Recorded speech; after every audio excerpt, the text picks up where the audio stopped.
මේ පුට් එකට ලංකාවේ ගොඩක් අය කියන්නේ ස්ක්‍රීන් ටයිප් ගේජ් පුට් එක කියලා. ලෝකයේ පුරා මේ පුට් එකට බහුලව භාවිතා කරන නම තමයි කම්පන්සේටිං ප්‍රෙෂර් පුට් කියන එක. ඕගලන්ට මම තව ගේජ් පුට් එකක් පෙන්නුවා.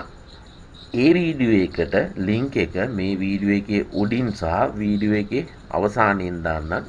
ඒ වීඩියෝ එකත් බලන්න. එතකොට මේ ගේජ් පුට් ගැන දැනගන්න තියෙන ඔක්කොම දේවල් ඕගලන්ට දැනගන්න පුළුවන්. මේ පුට් එකේ වර්ග දෙකක් තියෙනවා. එකක් පුට් එකේ බොටම් එක මෙටල් වලින් හදලා තියෙන, කියන්නේ යකඩෙන් හදලා තියෙන එක සහ පුට් එකේ බොටම් එක ටෙෆ්ලෝන් වලින් හදලා තියෙන එක. ඒ කියන්නේ පුට් එකේ යට කොටස ප්ලාස්ටික් වලින් හදලා තියෙන එක. එක සමාන සයිස් වලින් මේ වර්ග දෙකෙන්ම මේ පුට් එකේදී අපිට දැක ගන්න පුළුවන්. ඉතින් බොටම් එක ටෙෆ්ලෝන් හෝ ප්ලාස්ටික් වලින් හදලා තියෙන්නේ ඇදලා යන්න අමාරු මැටීරියල් මහනකොට පාවිච්චි කරන්න.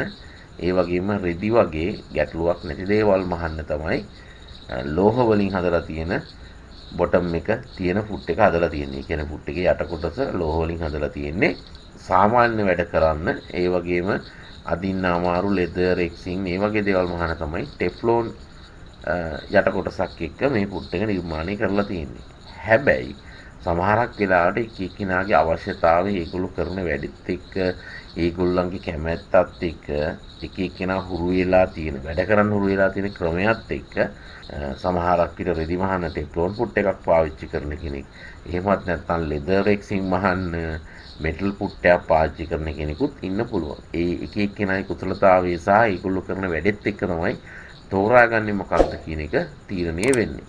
ඉතින් මේ ස්ක්‍රීන් ටයිප් ගේජ් පුට් එකේ තර අනිත් පුට් වල වගේම එක එක සයිස් වලින් ඔයාට මිලදී ගන්න පුළුවන්. 32න් එක, 16න් එක, 8න් එක, 4න් එක, 8න් 3, 16න් 5 භාගේ සාමාන්‍යයෙන් අර අනිත් පුට් වර්ග වල එන සයිස් වලින් මේ පුට් එකත් ඕගලන්ට මිලදී ගන්න පුළුවන්.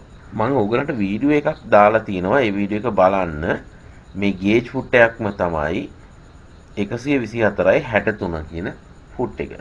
ඒක ස්ක්‍රීන් ටයිප් එකක් නෙමෙයි, ස්ක්‍රීන් එකක් නැති බොටම් එක ගේජ් කරගන්න පුළුවන් විදිහට බොටම් එකේ එක කොටසක් උස වැඩියෙන් හදලා තියෙන පුට් එකක් ගැනත් මම වීඩියෝ එකක් දාලා තිනවා. ඒ පුට් එකත් බලන්න.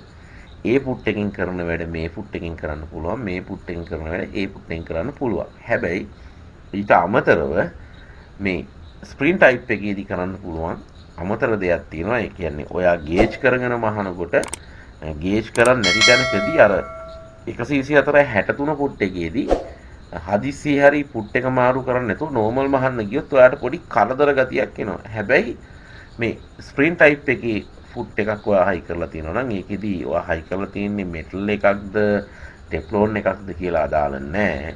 ඔයාට නෝමල් ඔපරේෂන් එකක් නෝමල් පුට් එක තියෙනවා වගේම එළියට පන්නලා අරගෙන අර ගේජ් වෙන එක ගැන ගැටලුවක් නැතුව මහන්න පුළුවන්. ඒ කියන්නේ සරලව කිව්වොත් ඔයාගේ මැෂින් එකේ ස්ක්‍රීන් ටයිප් ගේජ් පුට් එකක් හයි කරලා තිබුණොත් ඒක හයි කරලා තියෙන වෙලාවට පුට් එක මාරු කරන්නේ නැතුව ඔයාට නෝමල් මැස්මක් වුණත් කරදරයක් නැතුව ගහ ගන්න පුළුවන්. මේ පුට් වල සයිස් එක තීරණය වෙන්නේ ගේජ් වෙන තැන ඉඳන්. ඒ කියන්නේ පුට් එකේ යට කොටසේ උසට තියෙන තැනේ ඉඳන් ඉදි කටුවට තියෙන දුර අන්න ඒක මත තමයි පුට් එකේ සයිස් එක කියන්නේ. ඒ කියන්නේ උදාහරණයක් විදිහට කාල කිව්වොත්, ඒ කියන්නේ 4න් 1 කිව්වොත් ඉදි කටුවේ ඉඳන් ගේජ් වෙන පුට් එකේ උස තැනට අඟල් කාලක දුරක් තියෙනවා. අන්න ඒ විදිහට තමයි මේ පුට් වල සයිස් එක තීරණය වෙන්නේ. ඉතින් ඒක මත පදනම් වෙලා තමයි පුට් එකේ සයිස් එක පුට් එකේ සඳහන් කරලා තියෙන්නේ. ඒ වගේම මතක තියාගන්න ඕන තවත් වැදගත් කාරණාවක් තියෙනවා. මේ පුට් වල වර්ග දෙකක් එනවා. ඒ කියන්නේ වම් පැත්තට ගේජ් වෙන පුට් එක සහ දකුණු පැත්තට ගේජ් වෙන පුට් එක. තව විදිහකට කිව්වොත් ඔයා මහගෙන යනකොට ඔයා ගේජ් කරන එක වම් පැත්තට තමයි ගේජ් වෙන්නේ.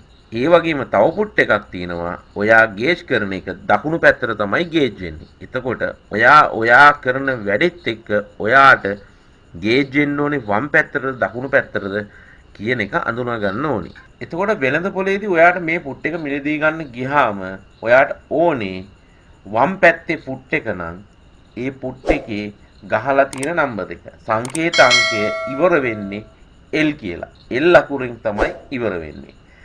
ඒ වගේම ඔයාට ඕනේ දකුණු පැත්තට ගේජ් වෙන පුට් එකක් නම් ඒ පුට් එකේ ගහලා තියෙන සංකේතාංකය ඉවර වෙන්නේ R කියලා.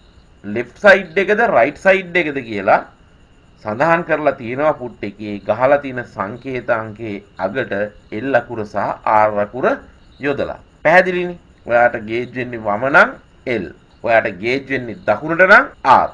ඒක මතක තියාගත්තාම Tamanට ගැලපෙන පැත්ත මොකක්ද කියන එක පටලවා ගන්න නැතුව හඳුනා ගන්න පුළුවන්. ඉතින් මේ වගේ ඕගොල්ලෝ නොදන්න දේවල් ඔයාලට කියලා දෙන්න මට සහයෝගය දෙන්නේ NP ලංකා ආයතනයේ. ඉතින් ඒගොල්ලෝ තමයි මට මේ පුට් වර්ග ටිකත් ඕගොල්ලන්ට පෙන්වන්න කියලා දුන්නේ. ඉතින් ඕගොල්ලන්ට මේ පුට් ඕනේ නම් මේ වීඩියෝ එකේ දිස් වෙන අංකයට කතා කරලා ඒගොල්ලන්ගෙන් මිලදී ගන්න පුළුවන්. මේ පුට් විතරක් නෙමෙයි. මහන මැෂින් එකක්ද, අයන් එකක්ද, එහෙම නැත්නම් කටර් එකක්ද ඕනම දෙයක්. මැහුම් සම්බන්ධව තියෙන ඕනම උපකරණයක්, ඕනම උපාංගයක්, ඕනම මොතර කොටසක් NP ලංකාවකින් මිලදී ගන්න පුළුවන්.